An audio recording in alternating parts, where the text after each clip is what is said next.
I still remember the weight of my son's words when he told me he was getting married. His voice carried excitement, pride even. But underneath it all, I heard something else. Nervousness.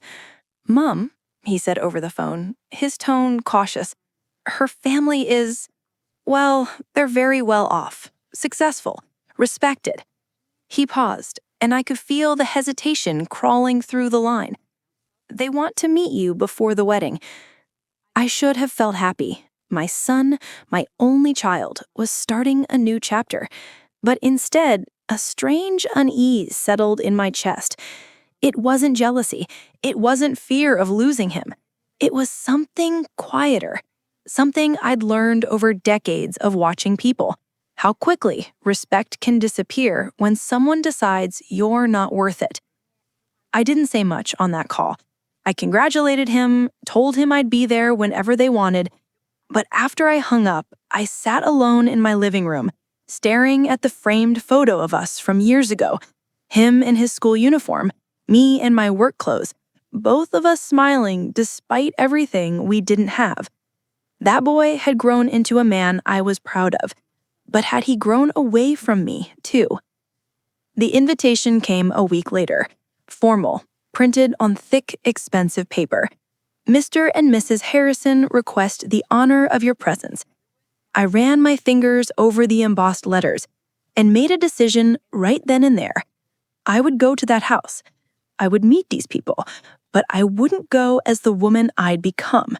I'd go as the woman I once was, the one who worked 2 jobs, wore simple clothes, and spoke softly because the world had taught her that loudness was a luxury she couldn't afford. I wanted to see who they really were, not when they thought I was their equal, but when they believed I was beneath them. So I dressed carefully that morning. No jewelry, no makeup. I pulled out an old scarf I used to wear to the market, faded but clean, and wrapped it around my shoulders. My closet was full of designer suits and silk blouses now, things I'd earned through years of hard work and smart investments. But today, none of that mattered.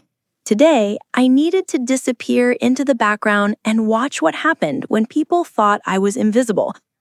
I looked at myself in the mirror and barely recognized the woman staring back. My hair was pulled into a simple bun, no salon styling. My dress was plain cotton, the kind you'd find at a discount store. My shoes were worn but polished. I looked like someone who cleaned houses for a living, someone who counted every dollar, someone who didn't belong in places with crystal chandeliers and marble floors. But I knew her. She was the version of me who had survived everything, who had raised a son alone after my husband died, who had built something from nothing while the world told her she never would. And now she was going to show me the truth about the people my son wanted to join his life with. The ride to their house felt longer than it should have. My driver, James, one of my most trusted employees who'd been with me for 15 years, glanced at me in the rearview mirror with concern. He'd seen me in boardrooms, negotiating deals worth millions. He'd watched me command respect from men twice my size who thought they could intimidate me. And now he was watching me dress like someone they'd never notice. "Ma'am, are you sure about this?" he asked gently, his voice thick with worry. I nodded, my hands folded neatly in my lap. "I need to know, James." "Know what?" "If my son is marrying into a family that will see him for who he is, or if they only see the surface, the career, the salary, the potential." I paused and watched the expensive neighborhoods roll past the window. I need to know if they'll love him when times get hard, or if they'll discard him the moment he's no longer useful. James was quiet for a moment. Then he said, "You raised a good man, Mrs. Park. He'll figure it out." "Maybe. But what if he doesn't? What if he's so blinded by love that he can't see what I see?" We pulled up to their house, and my breath caught in my throat. It loomed at the end of a pristine street, surrounded by gates that gleamed like they'd never known rust. The garden was manicured to perfection, every hedge trimmed with geometric precision, every flower arranged like a showpiece. Fountains bubbled in the courtyard, stone statues stood guard along the walkway. It looked like a painting. cold, beautiful, untouchable. I stepped out of the car, feeling the weight of my old shoes against the polished driveway, and walked toward the front door. Each step felt heavier than the last. This was it. This was where I discovered the truth. The door opened before I could knock. A woman stood there, tall and elegant, her blonde hair swept into an elaborate updo, her makeup flawless, her dress probably worth more than most people's monthly rent. She wore pearls at her throat and diamonds on her fingers, and when she looked at me, I saw her eyes sweep over me from head to toe in one swift, judgmental glance. It happened so fast, most people wouldn't have noticed, but I'd spent years reading people's faces, learning to spot the moment they decided you weren't worth their time. And I saw it clearly. The flicker of disappointment, the slight tightening of her lips, the way her smile became just a fraction more forced. She had already decided who I was. "You must be Daniel's mother," she said, her voice polished and distant, like she was speaking to someone through glass. "Yes," I said softly, bowing my head just a little, making myself smaller. "Thank you for inviting me, Mrs. Harrison." She stepped aside, gesturing for me to enter with a hand that dripped with rings. "Of course, please, come in. We've been so looking forward to meeting you." The lie sat between us, obvious and ignored. The inside of the house was even more impressive than the outside. Marble floors stretched in every direction, so polished I could see my reflection in them. Crystal chandeliers hung from vaulted ceilings, throwing prismatic light across walls covered in expensive art. Furniture that looked like it belonged in a museum filled every room. Antique tables, velvet sofas, chairs that probably cost more than my first car. I followed her through hallways that echoed with every step, feeling smaller with each passing second. And that was exactly what I wanted them to think. I shuffled a little, kept my eyes down, touched nothing. I played the part of someone who was afraid to break something she could never afford to replace. We entered a large sitting room, where two men were already seated. One was older, distinguished, with silver hair slicked back and a suit that screamed old money. His posture was rigid, commanding, the posture of a man used to being obeyed. The other was younger, nervous, fidgeting with his phone. My son, Daniel. When he saw me, his face shifted through a dozen emotions in seconds: surprise, confusion, concern, and something that looked dangerously close to shame. His eyes widened as he took in my appearance, and I saw him swallow hard, his throat working like he was trying to find words that wouldn't come. I smiled at him, a soft, reassuring smile. "Hello, sweetheart." He stood quickly, almost knocking over his chair in his haste. "Mom, you made it?" His voice was strained, tight, and I could see him struggling with how to introduce me, how to explain the woman standing before them in clothes that didn't match the wealth he'd built, the life he now lived. The older man rose as well, slower, more measured. He extended a hand across the coffee table. "Mrs. Carter, I'm Gregory Harrison, and this is my wife, Evelyn." He gestured to the woman who'd let me in. His handshake was firm, but brief, professional, but cold, as if touching me too long might somehow transfer my poverty onto him like a disease. "It's lovely to meet you both," I said quietly, taking a seat only after they did, waiting for permission like someone unsure of her place. Evelyn offered tea, her tone polite but hollow, like she was reading from a script she'd rather not perform. "Do you take sugar?" she asked, already pouring before I could answer. "Just a little, thank you." She handed me a delicate china cup, and I noticed the way she pulled her fingers back quickly, avoiding contact. The tea was expensive, fragrant, probably imported from somewhere I was supposed to be impressed by. I sipped it carefully, quietly, while they watched me like I was an exhibit in a zoo. "So," Gregory began, settling back into his chair with the ease of a man used to commanding rooms, "Daniel tells us you've raised him on your own. That must have been difficult." The word hung in the air like an insult disguised as sympathy. Difficult. as if my entire life could be reduced to one patronizing adjective. I nodded slowly. It was. But we managed. "Where did you work?" Evelyn asked, her fingers wrapped delicately around her teacup, her tone casual but calculated. "If you don't mind me asking." "I did many things," I said, keeping my voice humble, measured, small. Cleaning, cooking, whatever was needed to put food on the table and keep the lights on. I saw her exchange a glance with her husband, a glance that said everything without words. She pitied me. Or worse, she looked down on me. My son shifted uncomfortably in his seat, and I wanted to reach over and squeeze his hand, tell him it was okay, that this was all part of the plan. But I didn't. Not yet.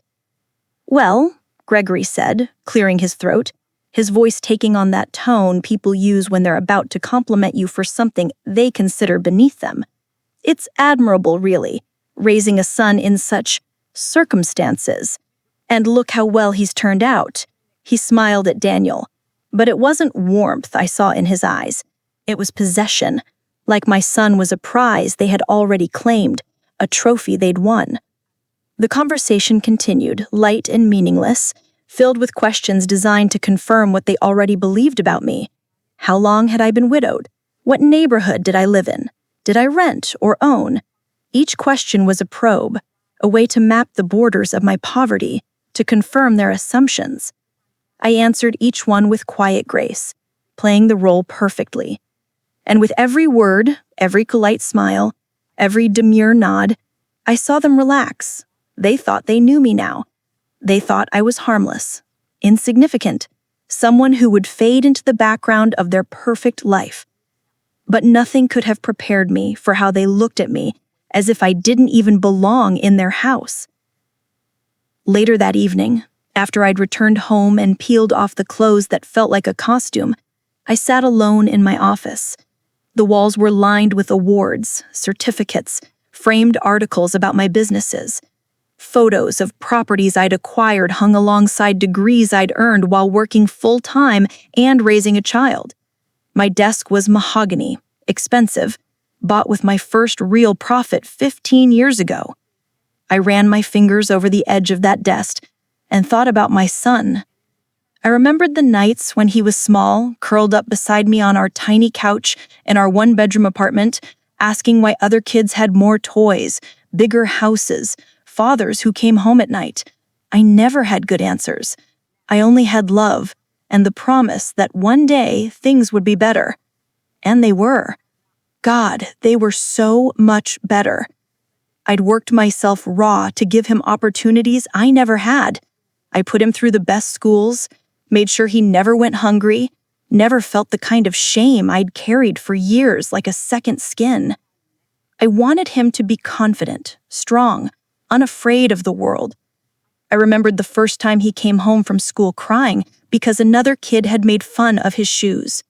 They were from a thrift store, clean but obviously used. I held him that night and told him that shoes don't make a person. Character does. Heart does. I told him that one day he'd have all the shoes he wanted, but more importantly, he'd have something those other kids might never have. The knowledge of what it's like to go without. That knowledge will make you kind, I whispered into his hair as he cried himself to sleep. It will make you grateful. It will make you better. But somewhere along the way, I wondered if I had given him too much, if he'd forgotten where he came from, if he'd started to see me the way those people did today, as someone to be ashamed of. I thought about the boy who used to hold my hand in the grocery store, who'd proudly tell strangers, "That's my mom. She's the strongest person I know." Where was that boy now? When had he become this nervous man who looked at me like I was a problem to be managed? The house around me was silent. It was a beautiful house, one I'd bought with my own money, in my own name. 4 bedrooms, 3 bathrooms, a garden I never had time to tend. Some nights the silence felt peaceful. Tonight it felt lonely. I'd built an empire, piece by piece, started with one small convenience store I bought with a loan I wasn't sure I could repay, worked 16 hours a day, 7 days a week, learning inventory, learning people, learning how to turn a profit when everyone told me I'd fail. Then a second store, then a third, then I branched into restaurants using a different business name, Park, my maiden name, to keep things separate, to maintain privacy. Daniel knew I was comfortable. He knew I wasn't struggling anymore, but he didn't know the full extent of it. I'd kept it quiet, not because I was ashamed, but because I wanted him to build his own success, to feel proud of his own achievements without being overshadowed by mine. Now I wondered if that had been a mistake. The phone rang, pulling me from my thoughts. It was Daniel. I let it ring twice before answering, steadying my voice. "Hello, sweetheart." "Mom." His voice was tight, strained, wound up like a spring about to break. "About today." "It was lovely," I said before he could finish, keeping my tone light, unbothered. "Your future in-laws seem very accomplished." There was a long pause. I could hear him breathing, could imagine him pacing in his apartment the way he always did when something was bothering him. "Yeah, they are." Another pause, longer this time. "Mom, You don't have to explain anything," I said gently, though my heart was breaking. "I understand." "Do you?" he asked. And for the first time in years, I heard something crack in his voice, something vulnerable and raw.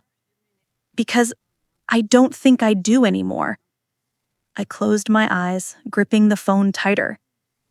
"Daniel, I've always wanted the best for you. You know that." "I know. He trailed off, and I could picture him running his hand through his hair the way he always did when he was frustrated, that gesture he'd had since he was a little boy. "I wish things were different sometimes." "Different how?" He didn't answer right away. When he did, his voice was barely a whisper. "Easier." That one word cut deeper than anything else he could have said. I understood what he meant. He wished I fit into their world more seamlessly. He wished he didn't have to explain me, defend me, reconcile who I was with who he'd become. He wished his mother looked like theirs, dressed like theirs, belonged in rooms like theirs without question. "Life is rarely easy, Daniel," I said softly, my voice thick with emotion I was trying to hide. "But it's always honest, and that's worth more than anything else." "I know," he said, and he sounded so tired. "I'm sorry, Mom. I didn't mean—" "I know what you meant, and it's okay, really." But it wasn't okay. Not really. We said goodnight, but the heaviness stayed with me long after the call ended.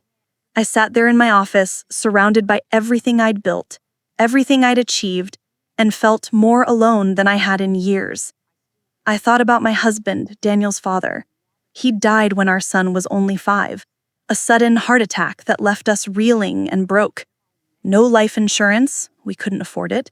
No savings, we'd been living paycheck to paycheck. Just me, a kindergartner, and a mountain of grief I didn't have time to climb. "Take care of our boy," he'd whispered in the hospital, his hand weak in mine. "Make him strong." I'd kept that promise, but had I made him too strong? Had I pushed him so far up that he couldn't remember where he came from? But when I met my daughter-in-law's mother again, I realized this visit wasn't about family at all. It was a test, and I was the one being judged. The second visit came 2 weeks later. This time, it was a dinner party, formal, black tie. "Just close family and friends," Evelyn had said over the phone, though her tone made it clear she didn't consider me either. "We thought it would be nice for everyone to meet before the wedding. Nothing too overwhelming." Nothing too overwhelming. As if I was a child who needed to be managed, protected from the complexity of their sophisticated world. I arrived in the same simple clothes, the same quiet demeanor. I'd considered briefly showing up as my true self. Designer dress, professional hair, the confidence I wore like armor in business meetings. But no, not yet. I needed to see more first. The house was even more dazzling at night, lit up like something out of a magazine spread. Every window glowed with warm light, and I could hear music and laughter drifting through the air before I even reached the door. I stepped out of the car. James had insisted on driving me again, and walked toward the entrance. "Are you sure about this?" James asked one more time. "I'm sure," I said, squaring my shoulders. "I'll call you when I'm ready to leave." The door opened and Evelyn appeared almost instantly, as if she'd been watching for me. She was wearing a floor-length gown that probably cost more than most people's monthly salary, emeralds at her throat and ears. Her smile was sharp and bright, practiced in a mirror 1,000 times. "Oh, Mrs. Carter, you're here." She glanced at my outfit, the same plain dress, the same worn shoes, and her smile faltered for just a moment before snapping back into place like a mask. "How, charming. Come, let me introduce you to everyone." I followed her through the crowd, and I felt every pair of eyes on me. The room was full of people in expensive clothes, holding expensive glasses filled with expensive wine.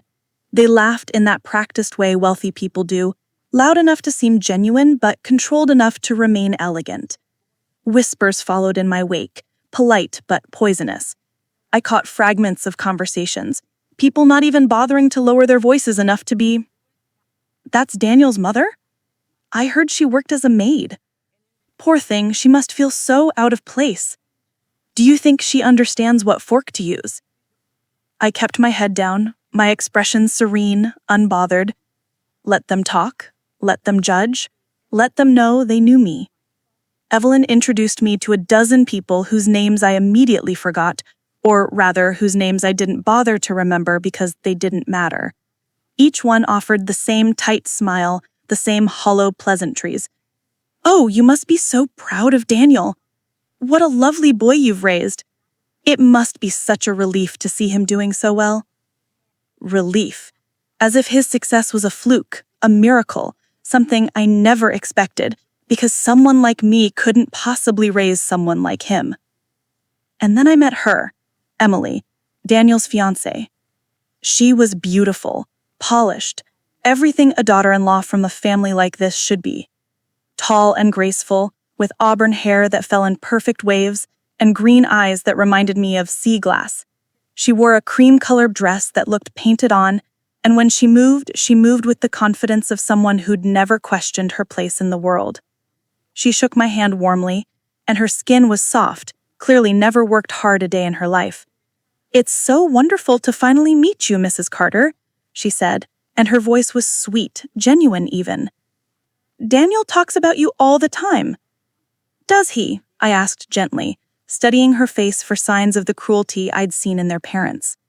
He nods enthusiastically, and for a moment I saw something real in her eyes, curiosity maybe, or genuine interest. "He says you're very strong, that you taught him everything important." Strong. There was that word again. The word people use when they mean you've survived, not thrived. When they want to acknowledge your struggle without actually having to understand it.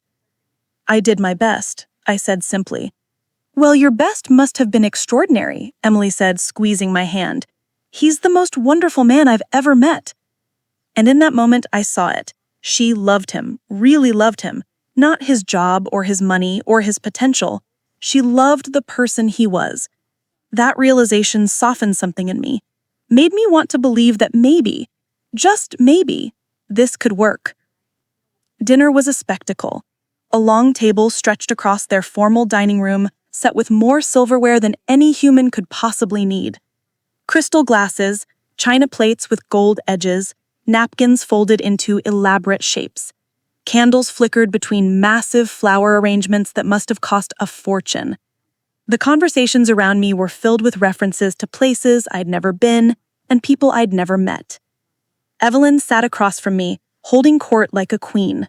She spoke about charity events she'd organized, exclusive clubs she belonged to, her daughter's accomplishments. Every word was designed to highlight the distance between her world and mine, to remind everyone at the table especially me, where the lines were drawn. Emily graduated top of class, Evelyn announced, touching her daughter's hand affectionately. Stanford, business school. She could have gone anywhere, done anything, but she chose to come back and help with the family business. How admirable, someone murmured. Well, family is everything, Gregory added, raising his glass. You understand that, don't you, Mrs. Carter? I'm sure you made many sacrifices for your son. The way he said it, sacrifices, made it sound like a burden, like something I'd been forced to do rather than choosing to do out of love. I did, I said quietly, but I never saw it as sacrifice. I saw it as love. A few people smiled politely, but most looked uncomfortable, as if genuine emotion was out of place in a room this expensive. At one point, Evelyn turned to me directly, her voice sweet as poison. Mrs. Carter, you must be so proud of Daniel. He's done remarkably well for himself, considering... She trailed off delicately, leaving the sentence unfinished, but perfectly clear. Considering where he came from, considering his background, considering you. I am, I said simply, refusing to take the bait. Very proud. And what about you? She asked, tilting her head with false sympathy. Do you work, or are you retired now? I could feel Daniel tense beside me. His jaw tightened, and I saw his hand grip his fork a little harder. I reached for my water glass, taking a slow sip before answering. I do a little bit of everything, I said, keeping my voice humble. Enough to keep busy. Idle hands, She nodded, her expression sympathetic in that way that feels like an insult. Well, it's important to stay active at your age. Keep the mind sharp. At your age. As if I was ancient, used up, waiting out my remaining years. I smiled softly, saying nothing. Let her believe whatever she wanted. Let them all believe it. The dinner continued for what felt like hours. Dessert arrived, some elaborate chocolate creation with gold leaf on top, and more wine and more stories about their perfect lives. I watched my son try to participate, try to fit in, but I could see the strain in his eyes, the way he kept glancing at me, checking to make sure I was okay. Finally, as the evening wound down, I excused myself to use the restroom. Evelyn directed me toward the back of the house, and I walked slowly through their hallways, taking everything in. That's when I found myself in their kitchen. Large, modern, professional-grade appliances that probably never got used because they had staff to do the cooking. And there, washing dishes at the sink, was an older woman with kind eyes and tired hands. You don't have to do that, she said when she saw me reach for a dish towel. You're a guest. It's no trouble, I said, picking up a plate. Old habits. She smiled, a real smile, the first genuine one I'd seen all night. You're Daniel's mother. I am. We worked in comfortable silence for a moment. Then, in a voice barely above a whisper, glancing toward the door to make sure no one was coming, she said, They're not as perfect as they seem, I looked at her, surprised, my hands stilled in the dishwater. What do you mean? She hesitated, clearly weighing whether to continue. Then she leaned closer, her voice even quieter. I've worked here for 10 years. I've seen everything. This family? They're drowning in debt. The business is failing. Mr. Harrison made some bad investments a few years ago, and they've been scrambling ever since. My heart skipped. Are you sure? She nodded, her expression sad but certain. I've heard the phone calls, the arguments. Lawyers, accountants, creditors. They're holding on by a thread, trying to keep up appearances, but it's all falling apart. She paused, drying her hands on a towel. They need your son more than they'll ever admit. His career, his connections, his stability. That's why they're so eager for this wedding. He's their lifeline.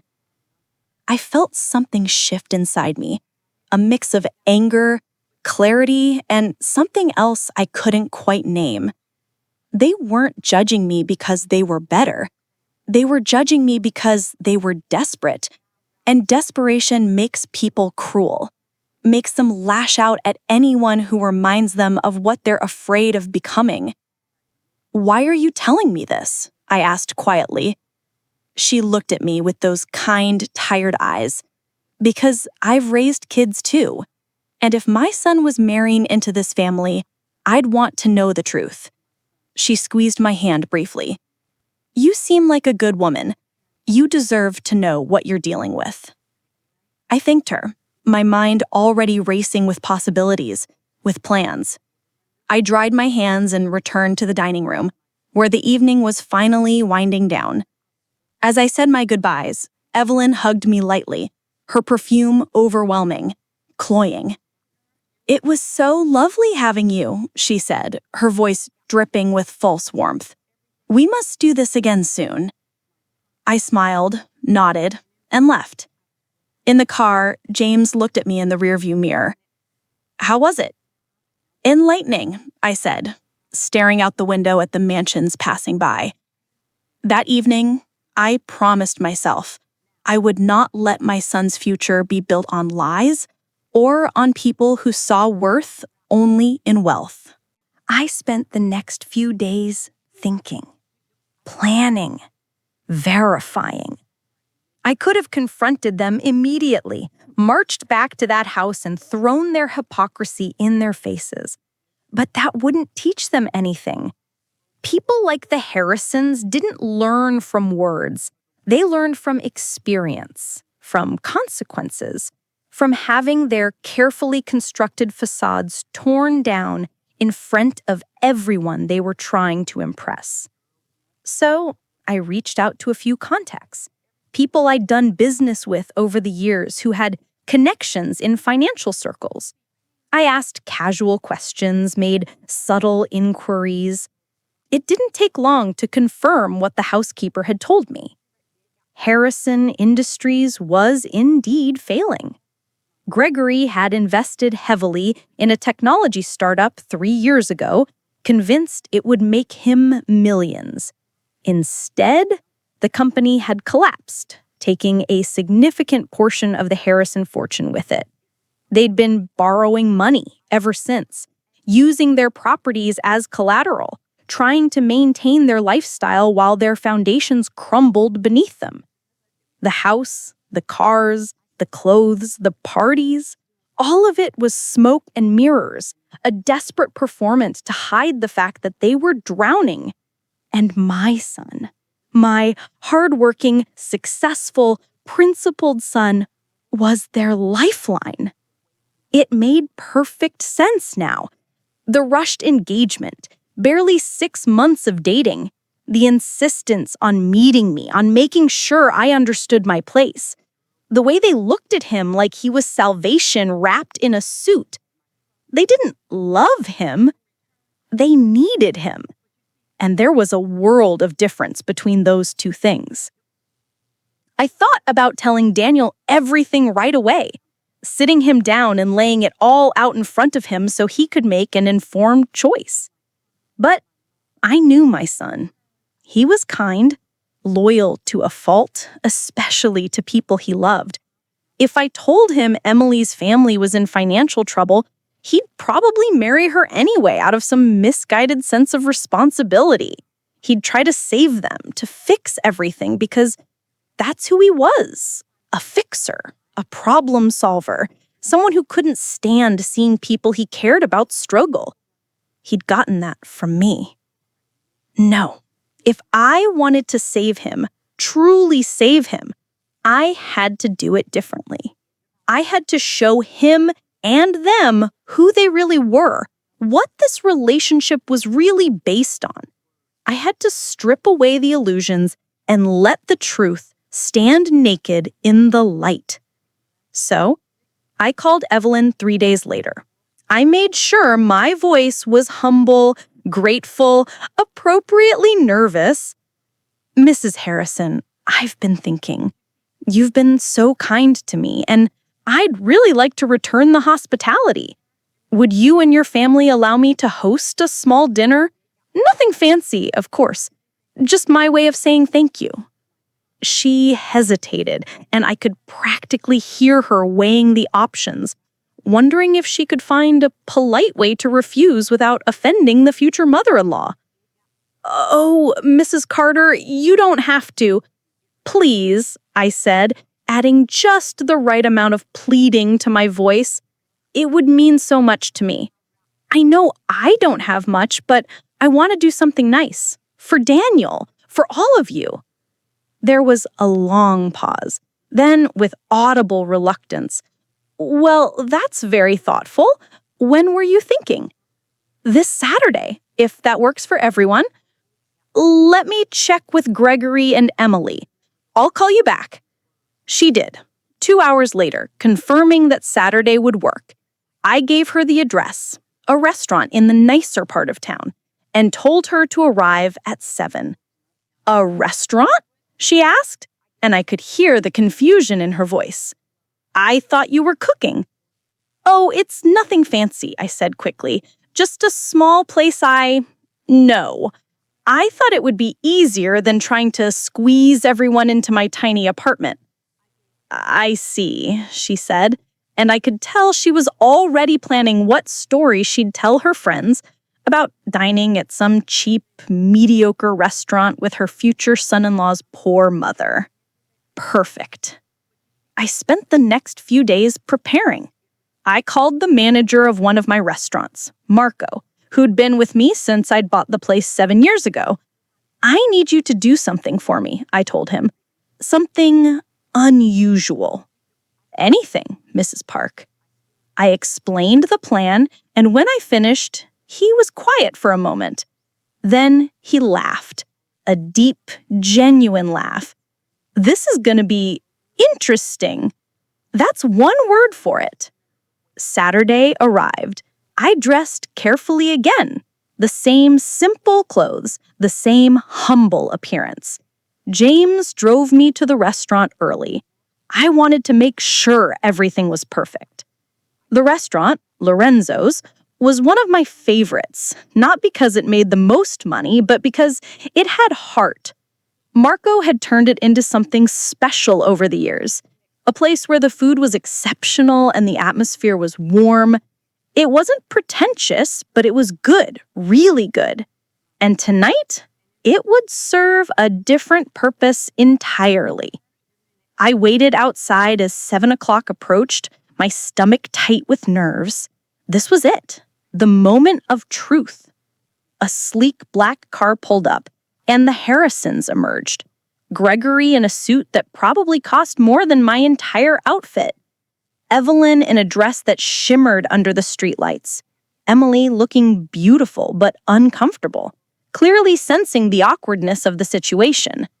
And Daniel, my son, looking torn between two worlds. They approached, and I could see Evelyn taking in the restaurant's exterior. Nice, but not extravagant. Respectable, but not exclusive. Her expression was carefully neutral, but I saw the flicker of disappointment, the silent judgment. "Mrs. Carter," she said, air kissing near my cheek, "what a quaint choice." "I hope you'll like it," I said meekly. "Shall we go in?" I led them through the front door, and Marco greeted us immediately. "Good evening," he said warmly, his eyes meeting mine with understanding. "Right this way." We were seated in a private room in the back, away from other diners. The table was set beautifully. White linens, fresh flowers, elegant but understated. Menus were placed before everyone, and I saw Evelyn scanning hers with barely concealed disdain. "The prices are quite reasonable," she murmured to Gregory, as if that was somehow a bad thing. We ordered, or rather, I ordered for everyone, insisting on treating them to what I called my favorite dishes. The food arrived course by course, each plate more impressive than the last. The flavors were exquisite, the presentation flawless. Even the Harrisons couldn't hide their surprise. "This is actually quite good," Gregory admitted, cutting into his steak. "I'm glad you think so," I said quietly. Halfway through the meal, I excused myself. "I'll be right back," I said, standing slowly. "Please, enjoy." I walked toward the back of the restaurant, my heart pounding. This was it. No turning back now. I found Marco in his office. "Are we ready?" I asked. He nodded, standing. "Whenever you are, boss." I took a deep breath, smoothed my dress one final time, and walked back to the dining room. But this time, I didn't shuffle. I didn't peep my eyes down. I stood tall, shoulders back, and when I entered that private room, the entire energy shifted. Daniel looked up first, confusion crossing his face. Then Gregory, then Evelyn, then Emily. Marco entered behind me, and when he spoke, his voice carried a different tone. Respectful, professional, clear. "I hope everything has been to your satisfaction this evening," he said, not to them, but to me. Evelyn frowned. "Yes, thank you. Could we get the check soon?" Marco smiled. "Of course. I'll bring it to Mrs. Park right away." There was a beat of silence. Then Evelyn said, "I'm sorry. Who?" I stepped forward, and when I spoke, my voice was different too. No longer small or uncertain. Strong. Clear. Mine. "Actually," I said, looking directly at her, "it's Mrs. Park, owner and primary investor of this restaurant, and 3 others in the city." The silence that followed was deafening. You could have heard a pin drop on that expensive carpet. Gregory's fork froze halfway to his mouth. Evelyn's face went pale, then red, then pale again. Emily's eyes widened to the size of saucers. And Daniel, my son, looked at me like he was seeing me for the first time in his life. I've spent the last few weeks pretending to be someone I'm not. I wanted to see how you would treat me if you thought I had nothing. And you showed me exactly who you are. Evelyn tried to speak, but no words came out. Her mouth opened and closed like a fish gasping for air. "I judged you," I said, taking a step closer to the table. "I pitied you. I dismissed you. You treated me like I was invisible, like I didn't matter, like I was something to be tolerated rather than respected, all because you believed I was poor." I turned to Gregory, and my voice hardened. "And you, Mr. Harrison? You acted as though my son was doing your family a favor by marrying your daughter. You made him feel like he should be grateful for the opportunity to join your respectable family. But we both know the truth, don't we?" His face turned crimson, but he said nothing. "Your company is failing," I said, and I watched him flinch as if I'd struck him. "You're drowning in debt. You made bad investments, and now you're desperate. You saw my son, his career, his stability, his success, and you saw a lifeline. You don't want him to marry your daughter because you think he's worthy. You need him to marry her because you're broke." "Now, wait just a minute," Gregory started, but I held up a hand. "I'm not finished," I said, and something in my voice made him stop. "You looked down on me for being a cleaner, for working hard, for doing whatever it took to survive. But at least I was honest about my struggles. At least I didn't put on airs and pretend to be something I wasn't. You live in a mansion you can barely afford, throw parties you can't pay for, and judge people for being exactly what you're afraid of becoming. Evelyn found her voice, thin and shaking. How dare you? How dare I repeated, and I laughed, but there was no humor in it. How dare you? How dare you make my son feel ashamed of where he came from? How dare you treat me like I was beneath you? How dare you build a relationship with my son on lies and manipulation? I looked at Daniel then, and my voice softened. I'm sorry I deceived you, sweetheart. But I needed you to see this. I needed you to understand that respect isn't something you buy with money or houses or fancy clothes. It's something you earn with how you treat people, especially people you think can't do anything for you. Tears were streaming down his face. Mom? I said, these people don't respect you, Daniel. They need you. And there's a world of difference between those two things. They see you as a solution to their problems, not as a person they value. Emily spoke for the first time, her voice small. That's not true. I love him.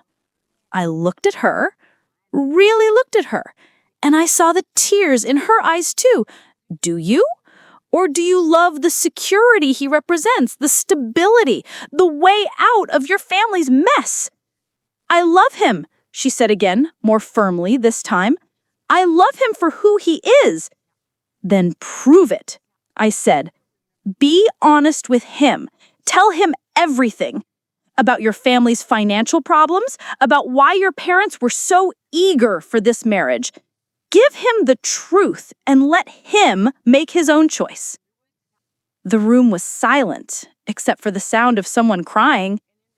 I wasn't sure who. And that's when I decided, if they valued wealth so much, I'd show them what real wealth looked like. The aftermath was chaos. Daniel stood up so quickly his chair fell backward, the crash echoing through the private room. He looked at me with eyes full of hurt, confusion, anger, betrayal, a storm of emotions I'd known was coming but still wasn't prepared for. You lied to me, he said, his voice shaking. All this time, you lied. I didn't lie. I just didn't correct their assumptions. That's the same thing. He ran his hands through his hair, that familiar gesture now filled with anguish. Did you think I was that weak, that shallow, that I needed you to test my fiancé's family? Like they were criminals. I needed to know if they would love you for who you are, not for what you could give them. That wasn't your decision to make. His words hit me like physical blows. I'm not a child anymore, Mom. You can't just manipulate situations to protect me. Gregory found his voice then, standing as well. This is outrageous. Absolutely outrageous. You come into our home, you pretend to be someone you're not, you spy on us. I observed. I corrected him coldly. And I learned everything I needed to know about your character. You have no right. I have every right. My voice rose for the first time that evening. I have the right to protect my son from people who would use him. I have the right to expose hypocrisy when I see it. And I have the right to refuse to let him build his future on a foundation of lies. Evelyn was crying now, mascara running down her carefully made-up face. We would never. You already did, I said quietly. Every time you looked down on me, every time you made a comment about my clothes or my background, every time you treated me like I was less than you revealed exactly who you are. Emily stood up, her hands trembling. She looked at Daniel, then at me, then at her parents. Is it true? She asked them, her voice barely a whisper. About the company? The debt? Her father's silence was answer enough. Oh my God, she breathed. You lied to me too. You told me everything was fine. You told me the business was... She couldn't finish the sentence. She sank back into her chair, covering her face with her hands. Daniel looked at her, and I saw something break in his expression. "You knew?" he asked her. "About your family's problems?" "No," Emily said desperately. "I swear I didn't know. They never told me. I thought—" She looked at her parents with betrayal in her eyes. "How could you not tell me?"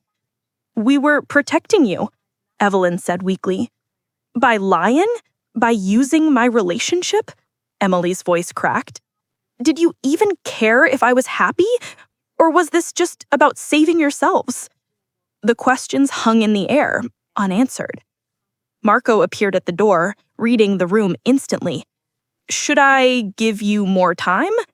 "No," Daniel said flatly. "We're leaving." He looked at me, and the distance in his eyes made my chest ache. "All of us." He took Emily's hand, she was crying now too, and walked out. The Harrisons followed in stunned silence. I stood there alone in that private room, surrounded by half-eaten food and broken illusions, wondering if I'd just saved my son or lost him forever. Marco came back in. "That went well," he said dryly. I couldn't even laugh. "Did I do the right thing?"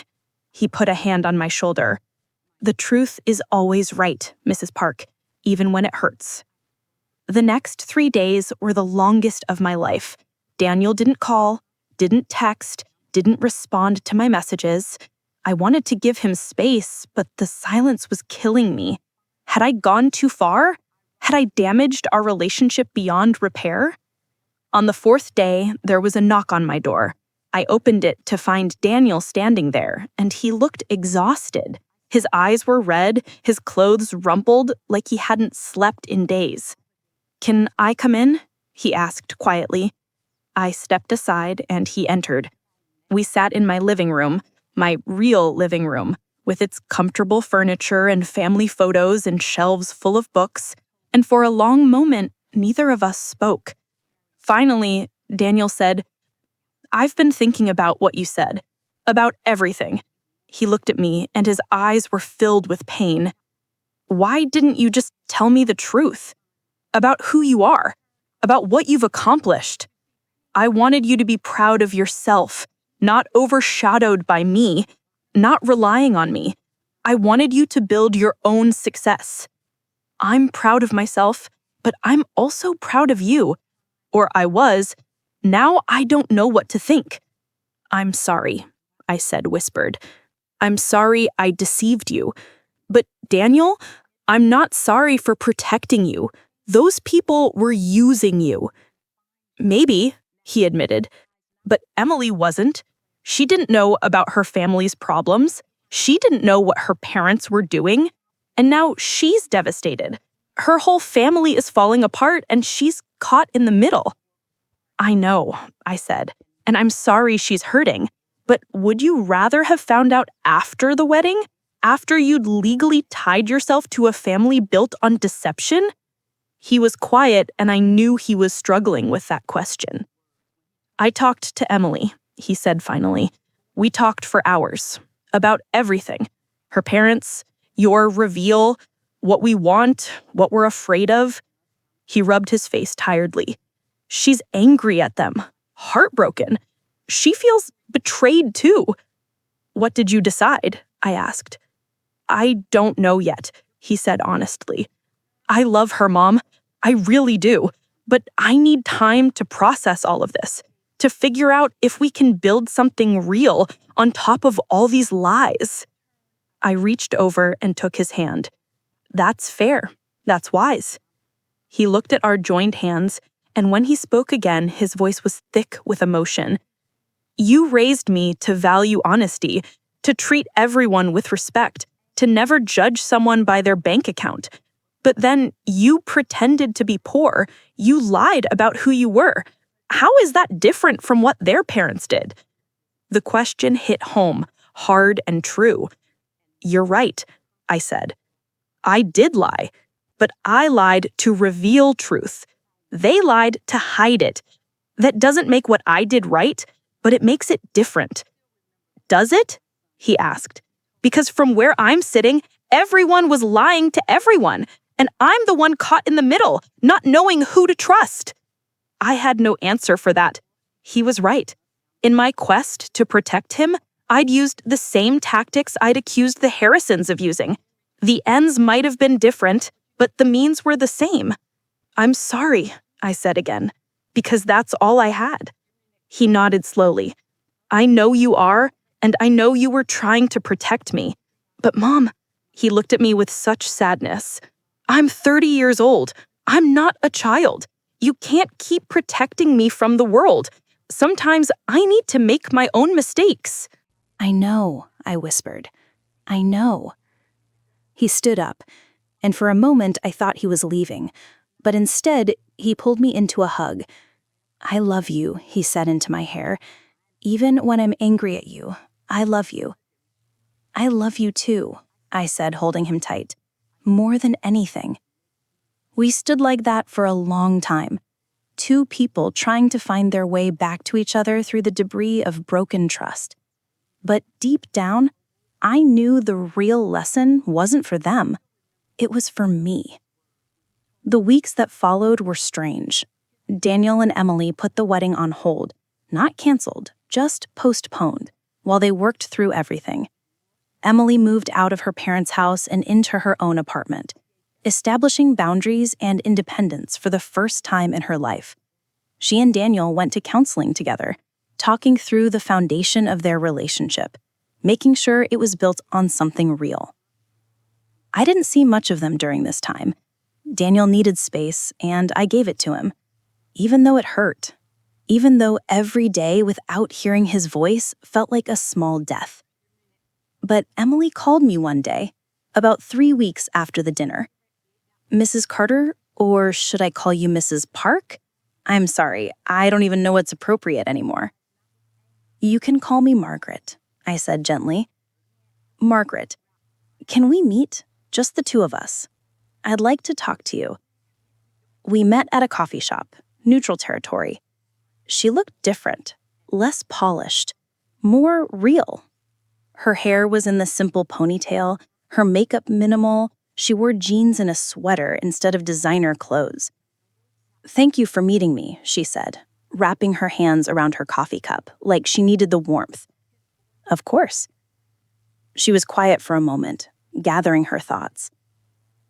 I've been thinking about what you said at the restaurant, about respect and honesty and everything. She looked up at me, and her eyes were clear. You were right. About what? About my parents. About what they were doing. I didn't know the extent of it, but looking back, there were signs. The way they pushed the engagement. The way they were so interested in Daniel's career, his connections. I told myself they just wanted me to be happy. But you're not sure anymore, I finished. She nodded. I love Daniel. I really, truly love him. Not because of his job or his money or what he can do for my family. I love him because he's kind, because he makes me laugh, because when I'm with him, I feel like I can be myself, not just the perfect daughter my parents wanted me to be. I believe you, I said, and I realized I meant it. Do you? She asked, and she looked so young in that moment, so vulnerable. I reached across the table and took her hand. Emily, I didn't do what I did because I thought you were a bad person. I did it because I needed to know the truth. And now I do. Tears filled her eyes. I'm so sorry for how my parents treated you, for the things they said. You didn't deserve that. Thank you, I said softly. That means more than you know. I told them, she said, that if they want to be part of my life, they need to apologize to you, really apologize, not just say words they don't mean.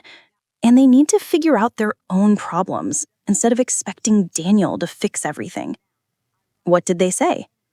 My dad was defensive. My mom cried. But I think, she paused, considering. I think they're starting to understand, starting to see how their desperation made them cruel. We talked for over an hour, and with each passing minute, I saw more of the woman Daniel had fallen in love with. She was smart, thoughtful, and willing to examine difficult truths about herself and her family. She wasn't perfect, none of us were, but she was genuine.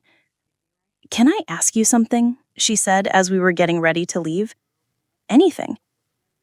Why did you choose to be poor? Why not just show up as yourself from the beginning?" I thought about that question, really thought about it. Because I've learned that people show you who you really are when they think you can't do anything for them, when they have nothing to gain from being kind to you. I paused. I needed to know if your family would treat me with respect even if I had nothing to offer, because that's what real character looks like. She nodded slowly, and we failed that test. Yes, I said honestly. But tests like that aren't about passing or failing. They're about learning, growing, choosing to do better. "I want to do better," she said firmly. "I want to be the kind of person who treats everyone with respect, regardless of what they have or where they come from. Will you help me learn that?" I smiled, feeling something warm bloom in my chest. I'd be honored. And yet, even in that moment of connection, part of me wondered, had I just saved my son or lost him for good? The wedding, when it finally happened 6 months later, was nothing like what the Harrisons had originally planned. There was no grand ballroom, no 500-person guest list, no orchestra or ice sculptures or doves released into the air. It was held in a garden. Small, intimate, just the people who truly mattered, family and close friends who'd actually been part of Daniel and Emily's lives, not just names on a society registry. Emily wore a dress she had chosen herself, simple and elegant, not the elaborate gown her mother had commissioned from a famous designer. Daniel stood at the altar in a suit he looked comfortable in, his eyes bright with emotion. And I sat in the front row, wearing clothes that reflected who I actually was. Successful, but not showy. Elegant, but not excessive.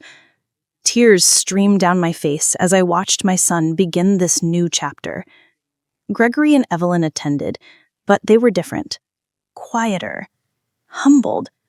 The weight of their secrets had finally caught up with them, and they had no choice but to face the truth. About their finances, about their behavior, about the way they'd treated people they considered beneath them. Evelyn had called me 2 weeks before the wedding. "Margaret," she said, and I could hear the effort it took to say my first name, to address me as an equal. "I owe you an apology." "I was horrible to you," she continued, her voice trembling. "I judged you. I looked down on you. I treated you like you didn't matter. And I did it because—" She'd paused, and I heard her take a shaky breath. "Because I was afraid. Afraid of losing everything. Afraid of being exactly what I thought you were. And that fear made me cruel." "Yes," I'd said simply. "It did." "I'm sorry," she'd said, and this time I heard genuine remorse in her voice. "I'm truly deeply sorry. I understand if you can never forgive me, but I needed you to know. I appreciate that. And Evelyn, I hope you figure things out. I hope you find a way to rebuild that doesn't involve using other people." "We're trying," she'd said quietly. "It's hard, but we're trying." Now, watching Daniel and Emily exchange vows, I thought about how far we'd all come, how much we'd learned, how pain and truth and consequence had reshaped all of us into something more honest, if not more comfortable. After the ceremony, Daniel came to me, pulling me into a tight hug. "Thank you," he whispered. For what? For loving me enough to risk losing me, he said, pulling back to look at me. For being brave enough to show me the truth even when it was ugly. For teaching me that respect is more valuable than money. My throat was tight with emotion. You're welcome, sweetheart. Emily joined us, and she hugged me too. Thank you, Mom, she said, and the word Mom made my heart skip. You're welcome, daughter, I said, and I meant it. The reception was beautiful in its simplicity. Good food, real laughter, genuine joy. I watched Daniel dance with his wife, surrounded by people who loved them for who they were, not what they had. And I realized something profound. I'd spent so much of my life building walls, protecting myself and my son from a world that had been cruel to us when we had nothing. I'd learned to hide my success, to downplay my achievements, because part of me still felt like that struggling single mother who didn't belong anywhere. But watching Daniel that night, I understood that the greatest gift I could give him wasn't protection. It was example. The example of living honestly, of demanding respect not through wealth but through character, of knowing your worth regardless of what others thought. Life has a way of revealing people's true colors when dulled fades. I learned that sometimes pretending to be small shows you who's truly big-hearted. I don't regret acting poor that day. It gave me the richest truth of all. Respect isn't inherited, it's earned. That night, as the celebration wound down and the stars came out, I stood alone for a moment in the garden. I thought about my husband, Daniel's father, gone so many years now. I thought about all the struggles, all the sacrifices, all the late nights and early mornings.